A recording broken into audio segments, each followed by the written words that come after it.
네, 시장의 흐름을 꿰뚫는 핵심 바로 왜라는 질문입니다. 종목에는 이유 없는 상승도 하락도 없습니다. 냉철한 분석과 집요한 질문으로 시장의 본질을 파헤칩니다. 숫자 너머의 진짜 흐름을 지금부터 짚어봅니다. 궁금한 종목 Y 오늘 함께할 분들 소개하겠습니다. 기업공시연구소 변영인 대표, SCTV 황민혁 팀장 나왔습니다. 어서 오세요. 네, 반갑습니다. 네. 황민혁 팀장이 오늘 또 이제 뉴페이스로 오늘부터 새로 합류가 되셨습니다. 좋은 활약 기대해 보도록 하겠습니다. 네, 열심히 하겠습니다. 자, 인사이트로 보답해 주시면 좋을 것 같습니다. 자, 오늘의 첫 번째 주제 지금 바로 만나보겠습니다. 자, 먼저 AI 이야기를 한번 해보겠습니다. 100조 원 투입. 이재명 대통령이 후보 당시 대선 토론에서 AI에 100조 원을 투입한다라는 이야기를 했었을 때 그 방향성에 대해서 회의적이셨던 분들도 꽤 많았을 것 같습니다. 자, 그렇지만 얼마 전 정부 부처 AI 수석이라는 자리를 새로 만들어서 이 초대 수석으로 전 네이버 하정우 센터장을 앉히며 그 100조 원에 대한 방향성에 대한 힌트를 조금 얻게 됐습니다. 오늘 특히 네이버가 급등을 했습니다. 20% 넘는 상승세를 보여줬는데 소버린 AI였습니다.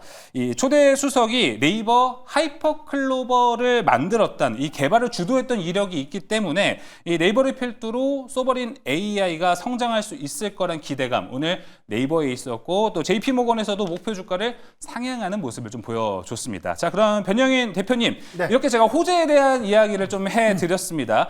오늘 시청하시는 분들도 매일경제TV 보시면서 네이버 이야기 진짜 많이 보고 들으셨을 거예요. 자, 여러 가지 이야기가 좀 있는데 변영인 대표님 보셨을 때 오늘 네이버 가장 강력한 상승의 이유 뭐라고 좀 보셨습니까? 네.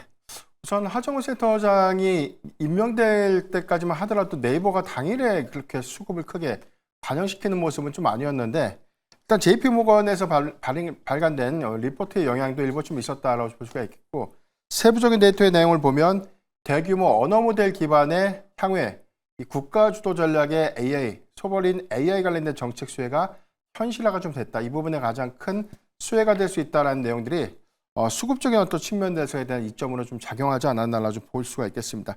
여기 대해서 뭐 TP까지 좀 상향을 했는데 지난해 출시됐던 이 하이퍼클로버 X의 경우에는 사실 이 부분에 관련된 서비스 부분들이 글로벌 이 대규모 언어 모델에 대비해서는 약간의 성과가 좀 미흡하다라는 어떤 그런 전망들도 좀 있었지만 올해부터 좀 가시화됐던 부분들이 사업 전환의 성과로 좀 이어지고 있기 때문에 서치 플랫폼에 관련된 부분이라든가 광고 여기 더해서 이커머스 부분에 관련된 AI 전환 효과가 오히려 2분기의 실적 기대 요인들로 작용했던 그런 점들이 종합적으로 좀 작용했다라고 볼 수 있겠고 그동안 AI 소프트웨어와 관련 종목들에 대한 이런 정책 기대감들이 일시적인 어떤 흐름들에서 연속성이 다소 제한적이었다면 빅테크 기업인 뭐 네이버를 좀 주도로 해서 향후에는 소버린 AI 관련된 전략들은 크게 뭐 네이버 그리고 이후에는 뭐 카카오까지 좀 병행해서 좀 이끌어갈 수 있지 않을까 좀 전망이 좀 되고 있습니다. 다만 좀 아쉬운 부분들은 카카오의 경우에는 오늘 네이버와 좀 다른 상승폭을 좀 보였는데 물론 좀 상승의 탄력도가 좀 떨어지긴 했지만 이 부분은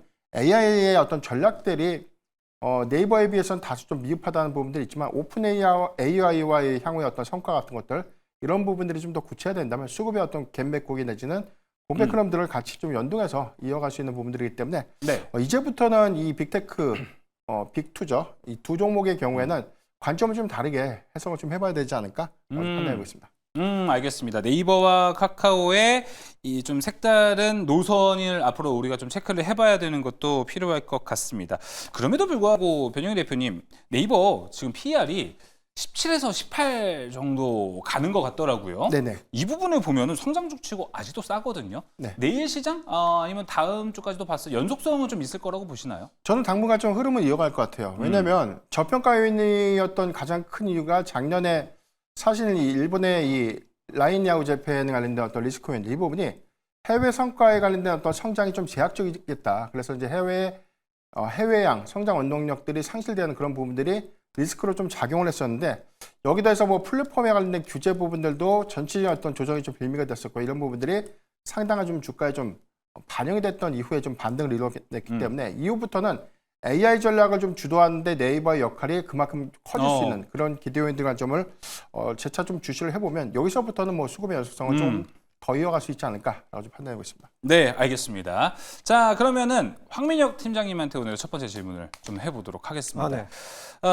이제 오늘 올랐던 종목 보면요. AI 섹터에서 그동안 퓨리오사 AI 관련해서 올라갔던 종목하고는 조금 다른 차이점이 오늘 발견이 좀 됐습니다. 그러다 보니까 이제 네이버를 필두로 AI 소프트웨어가 올라간다라고 하면 이 봐야 할 종목들 어디가 좀 있을까 궁금하네요.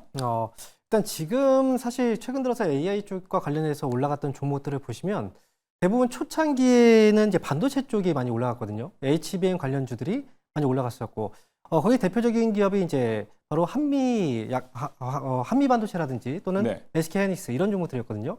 그리고 나서 그 다음에 전력주들이 많이 올라갔습니다. 바로 데이터 센터 관련해서 전력 쪽, 인프라 관련된 종목들이 아직도 좀 움직임이 나오고 있거든요. 그리고 지금 또 새롭게 올라가고 있는 게 바로 이제 소프트웨어 쪽에 집중해서 이번에 상승들이 또 나오고 있는데, 사실 여기서 우리가 또 AI 쪽과 관련해서 생각을 해본다면 사실 이게 확장될 수 있는 생태계 범위가 굉장히 커요. 그렇죠. 예를 들어서 우리가 지금도 알고 있긴 하지만 아직 움직이지 않았던 섹터들이 있거든요. 예를 들어서 본다면 이 전력을 좀 더 효율적으로 사용할 수 있는 전력 반도체라든지 또는 이제 우리가 데이터 센터 같은 경우에는 열이 많이 발생하기 때문에 열을 또 식힐 수 있는 액침 냉각 기술이라든지 나중에 서버용 칩에 또 적용이 될 수 있는 유리기판이라든지 이런 쪽에 대해서는 아직까지 움직임이 좀 없었다라는 거죠. 하드웨어 쪽으로 보시네요. 오히려.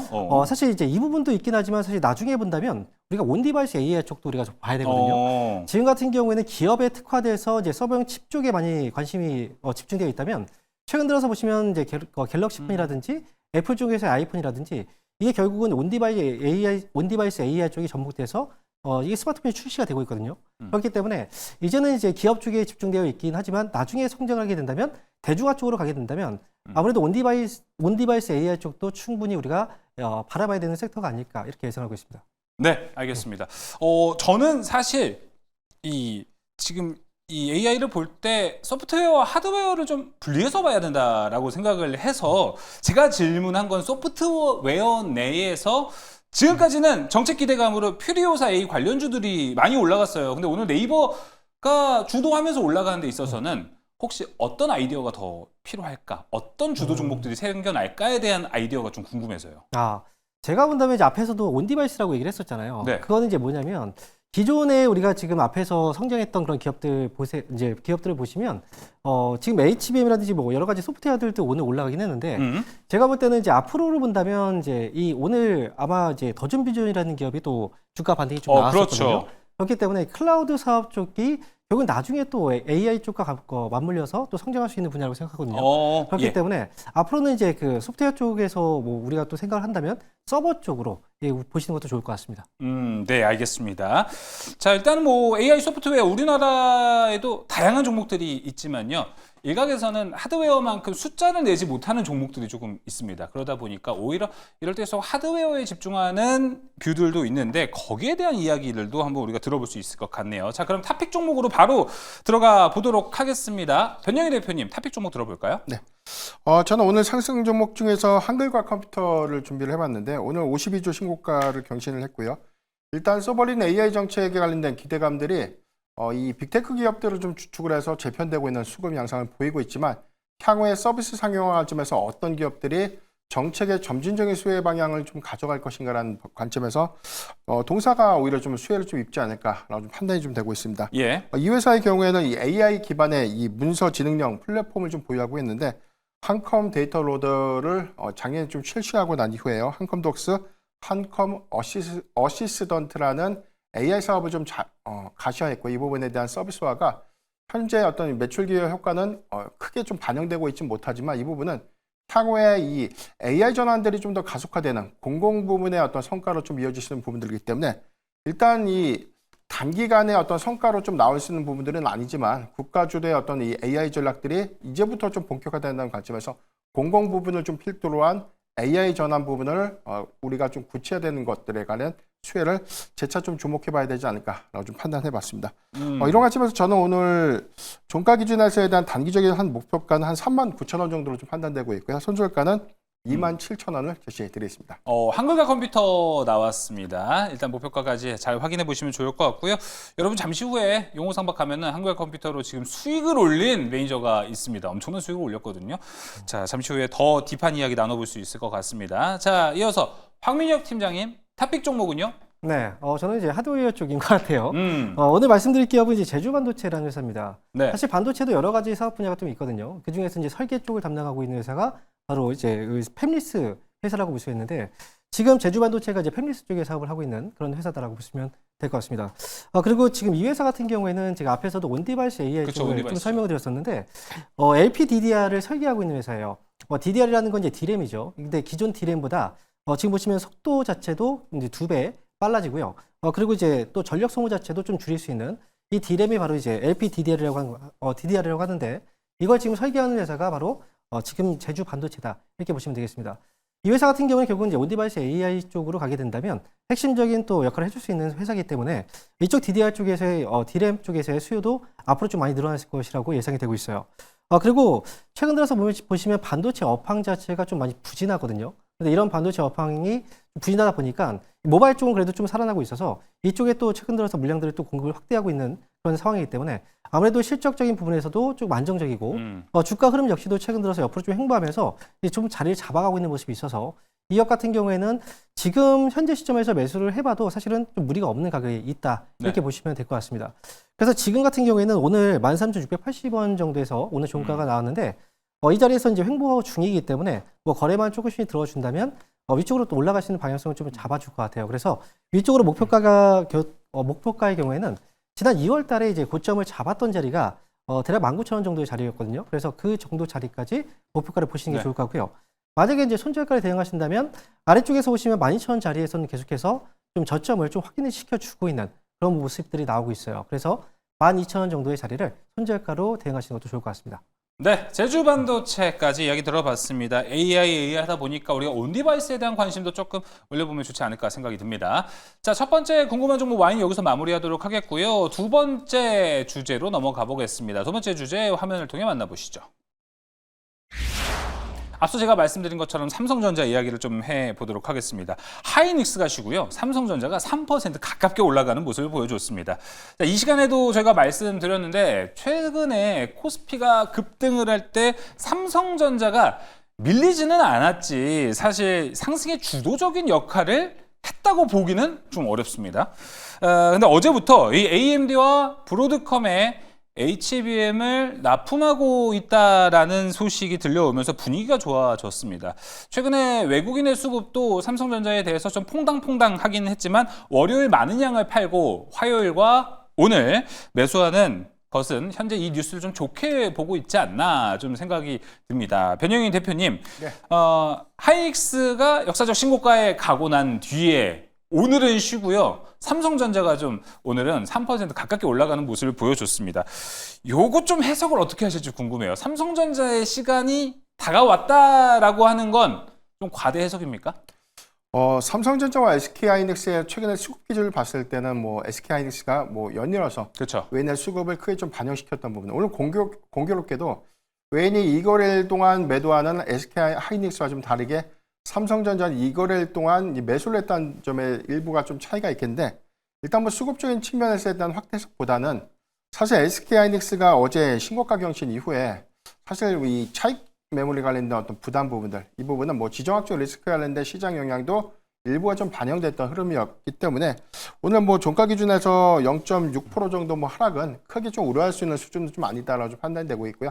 다만 삼성전자의 경우에는 SK하이닉스가 신고가를 좀 경신할 때 여전히 6만 원대에 관련된 이 매물벽을 강하게 좀 돌파하지 못했던 그런 흐름들이 재차 이어졌기 때문에 사실 연속성 관점에서에 대한 삼성전자의 어떤 이런 흐름들은 지수 상승과 좀 맞물린 수급의 어떤 기조가 완화될 수 있는 부분이다 정도로만 좀 해석을 하면 좋지 않을까라고 볼 수가 있겠습니다.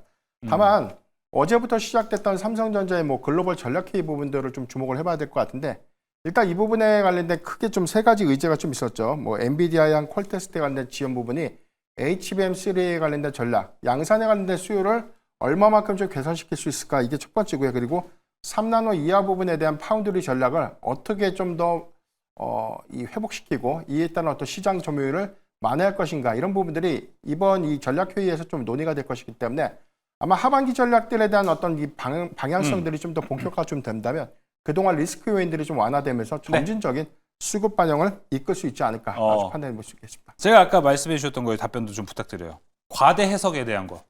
네. 어떻게 보세요? 삼성전자 이제 좀 코스피 이끌 조짐은 있어 보이나요? 저는 뭐 충분히 여러 건 좀 있다고 보는데 다만 이제 변곡이 될 수 있는 요인은 2분기 실적일 것 같습니다. 왜냐하면 지금 1분기를 실적의 저점으로 좀 볼 것인가 그렇다면 2분기에 삼성전자가 얼마만큼 실적 개선에 관련된 부분 특히나 이 반도체 사업 부분에 대한 실적 개선을 확인할 수 있을까 이 부분이 중요한 좀 단서가 좀 될 것 같은데 일단 실적이 양극화 부분은 HBM 반도체 수요와 좀 다르게 레거시 부분이 1분기 이후에 단기적인 정체 요인이 좀 될 것인가 물론 2분기에 메모리 가격의 상승 부분들 때문에 실질적인 어떤 실적 개선은 일부 좀 반영될 수 있는 기대감들이 좀 남아있지만 만약에 이런 부분들에 관련된 노이즈가 재차 좀 해소될 수 있는 부분이라면 삼성전자가 그래도 저가 매력도에서에 관련된 반등을 좀 이끌면서 코스피 지수를 상방으로 좀 이끌 수 있지 않을까라고 좀 판단하고 있습니다. 알겠습니다. 자, 그럼 많은 분들이 궁금해하시는 거에 대해서 물어보겠습니다. 황민혁 팀장님, 삼성전자가 참 답답하게 6만 원을 못 뚫고 있어요. 이게 며칠째 되는지 모르겠습니다. 계속 뭐 애프터마켓에서도 뚫을까 말까 하는데 6만 원이라는 천장에 자꾸 튕겨내지는 모습이 좀 나타났습니다. 이 마의 6만 원 선, 이거 뭡니까? 6만 원이라는 가격이 사실은 제가 볼 때는 심리적인 가격이라고 생각을 해요. 우리가 이제 예를 들어서 어떤 물건을 팔 때도 예를 들어 티셔츠를 뭐 10,000원짜리 티셔츠가 하루에 뭐 100장 정도가 팔렸다고 하면 만약에 이거를 100원 가격에 낮춰서 9,900원에 팔면 뭐 200장, 300장이 팔리거든요. 그런 것처럼 9,000원대, 만원대 가격에서는 비싸 보이지만 또 밑에 가격에서는 좀 싸 보이는 효과가 있거든요. 그래서 항상 뭐 코스피 지수 같은 경우에도 뭐 3,000포인트 뭐 이런 기준을 좀 갖고 그 당시에 주가가 또 올라가지 못하는 경우들이 있는데 삼성전자의 경우에는 사실은 그동안 또 시장에서의 소외됐던 부분들이 굉장히 좀 많았고요.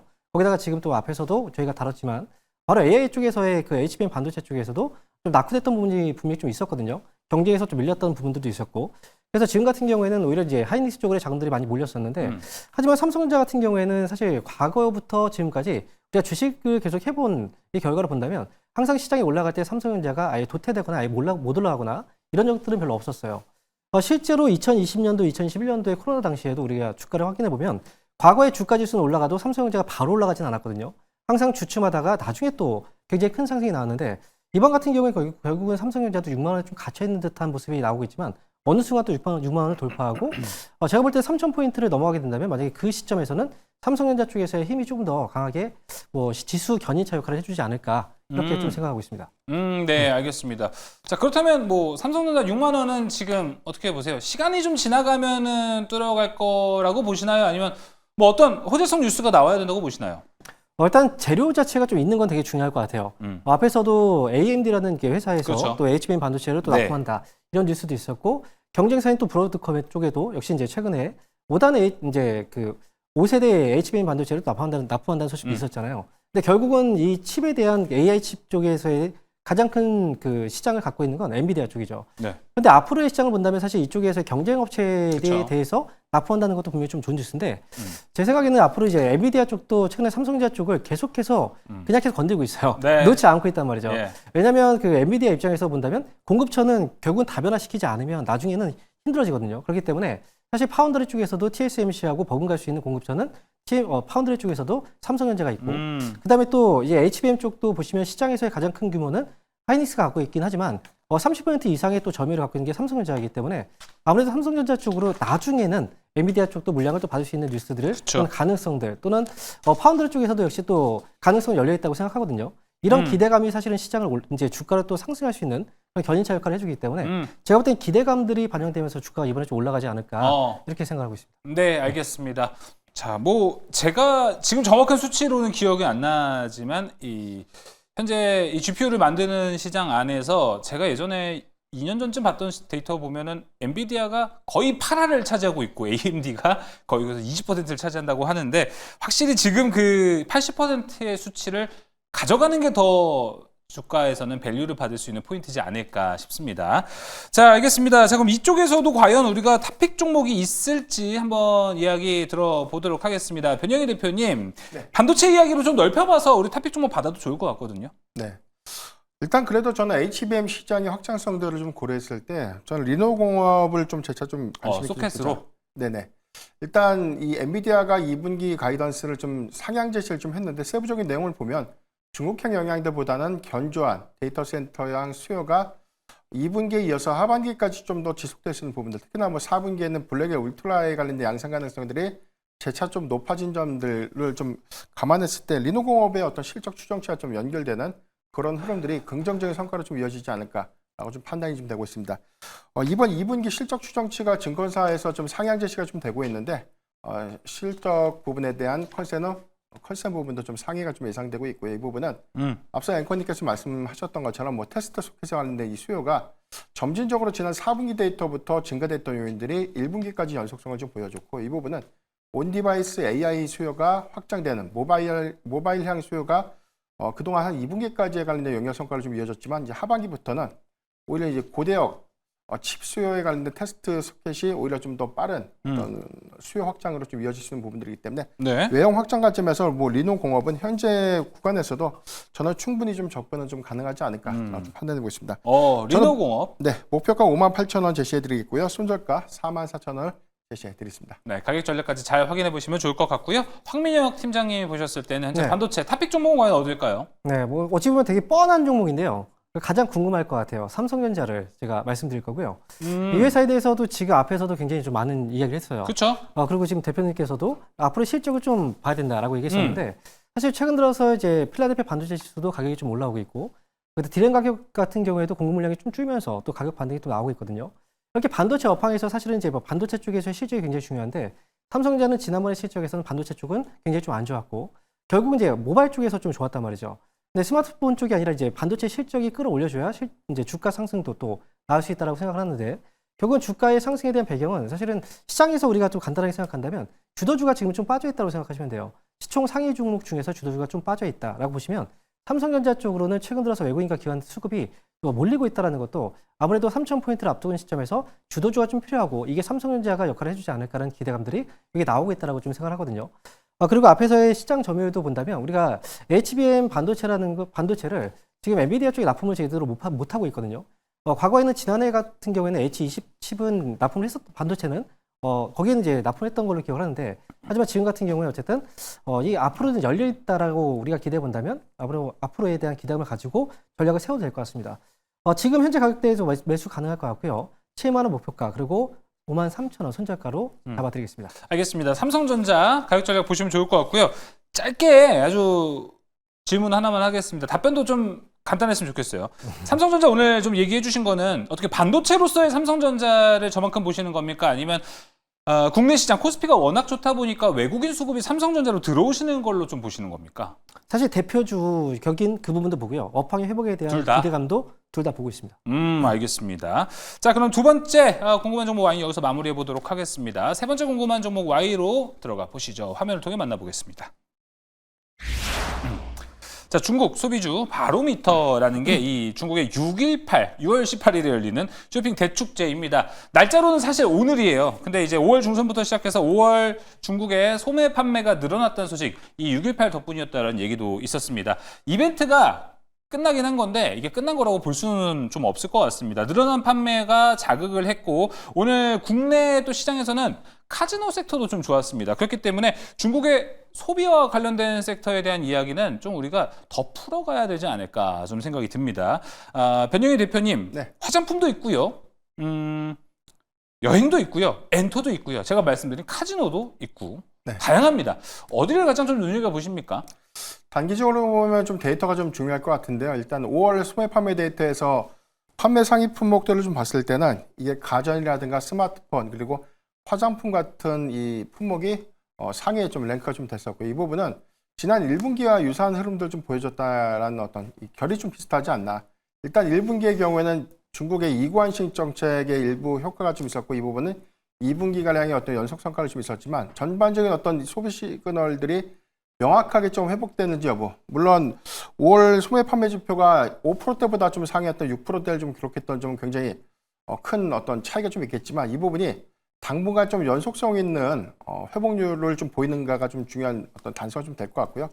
이를 좀 논외로 하더라도 지금 중국 소비주를 좀 과거처럼 사실 어떤 기대 요인으로 인해서 좀 매수를 하기보다는 선별적인 어떤 접근 관점에서 다시금 좀 해석을 해봐야 되지 않을까. 이런 관점에서 보면 최근에 어떤 데이터상으로 보여주는 중국향 매출 비중이 좀 높은 화장품 섹터의 경우에는 뭐 4월과 5월 데이터가 좀 둔화됐기 때문에 저는 다소 좀 보수적으로 좀 봐야 되지 않을까라고 볼 수가 있고, 이 부분은 차라리 국내 인바운드 수요와 좀 맞물리게 카지노라든가 관광 관련 종목들, 뭐 이런 종목들의 어떤 이 실적 유입 효과들을 네. 재차 좀 관심 있게 좀 보는 것이 좀 타당하지 않을까라고 좀 판단하고 있습니다. 역시나 화장품 우리가 좀 열심히 봐야 될 것 같습니다. 그 화장품 안에서 한국콜마가 오늘 상가 또 가는 멋진 모습을 좀 보여줬습니다. 황민혁 팀장님, 네. 여기가 뭐 화장품에 대한 기대감도 있는데 네. 역시 뭐 국내 시장이 좋아지긴 했지만 K 국장에서 최고의 급등 재료는 역시나 경영권 분쟁이구나라고 또 생각이 들 정도로 네. 엄청난 주가 상승 보여줬습니다. 여기도 연속성에 대해서 어떻게 보실지 궁금하네요.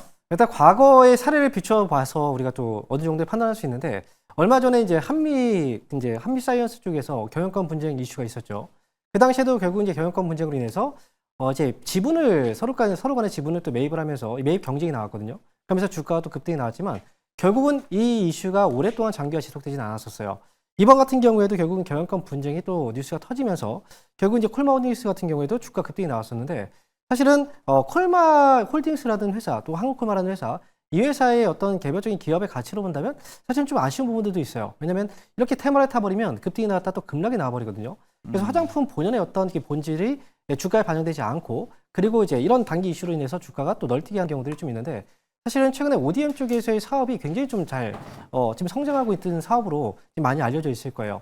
대표적으로 이제 코스맥스라는 회사도 역시 ODM 쪽에서 최근에 인도 쪽에서의 그 시장 확대 기대감으로 좀 많이 올라갔었고, 한국콜마 같은 경우도 역시 ODM 쪽에 대한 이슈 때문에 주가가 좀 많이 올라왔었거든요. 거기다 또 미국 쪽의 시장에 진출에 대한 뉴스도 있었고. 그런데 이제 이번에 경영권 분쟁 같은 경우에는 어쨌든 상승의 재료는 충분히 된다라고 생각을 해요. 그래서 지분 확대의 경쟁으로 이번에 이어진다. 그리고 만약에 이번에 윤동환 회장이 주식 반환 청구권을 제기를 했는데, 이걸 만약에 법원에서 받아들여진다면 그때부터의 지분 경쟁이 시작이라고 저는 생각하기 때문에, 지금으로서 이제 매수해서 보유하고 있다고 한다면 쉽게 지금은 매도를 결정할 때는 아니다. 주가가 단기에 반등이 나왔지만 또 추가적인 2차, 3차의 반등까지도 경영권 분쟁 자체는 사실 또 단기 급등이 많이 나오기 때문에 이 부분도 참고해서 보시면 좋을 것 같습니다. 알겠습니다. 자, 그러면은 우리 이 중국 소비 섹터 안에서도 탑픽 종목을 한번 좀 정리해 보겠습니다. 변영희 대표님 탑픽 종목 그리고 간단한 설명, 가격 전략 가주시죠. 네. 저는 롯데관광개발을 좀 말씀드리겠고요. 2분기 인바운드 수요의 확정 부분은 2분기 실적의 기대원들을 매우 좀 높이게 한다라고 볼 수가 있겠고, 3분기 단체 관광객들의 비자 면제 효과가 오히려 성장 기조를 좀 이어갈 수 있지 않을까라고 좀 판단해 보겠습니다. 목표가 17,000원, 그리고 손절가 13,500원을 제시해 드리겠습니다. 네, 롯데 관광개발까지 들어봤고요. 자, 이번에는 황민혁 팀장님 탑픽 종목은요? 저는 이제 화장품 ODM 쪽에서 지금 본다면 코스메카 코리아를 말씀드릴 거고요. 최근에 주가도 지금 많이 떨어진 상태예요. 1분기 실적이 네. 좀 안 좋았었기 때문에 실적의 저점을 좀 지나가고 있다고 보시면 될 것 같고요. 그리고 ODM 쪽은 지금 성장하고 있는 사업 분야이기 때문에 지금으로서는 관심을 좀 많이 가셔야 된다. 그래서 목표 주가의 경우에는 7만 원 정도로 제시해 드리겠고요. 그리고 손절가는 5만 원으로 제시해 드리도록 하겠습니다. 네, 가격 전략까지 살펴봤습니다. 코스메카 코리아 살펴봤습니다.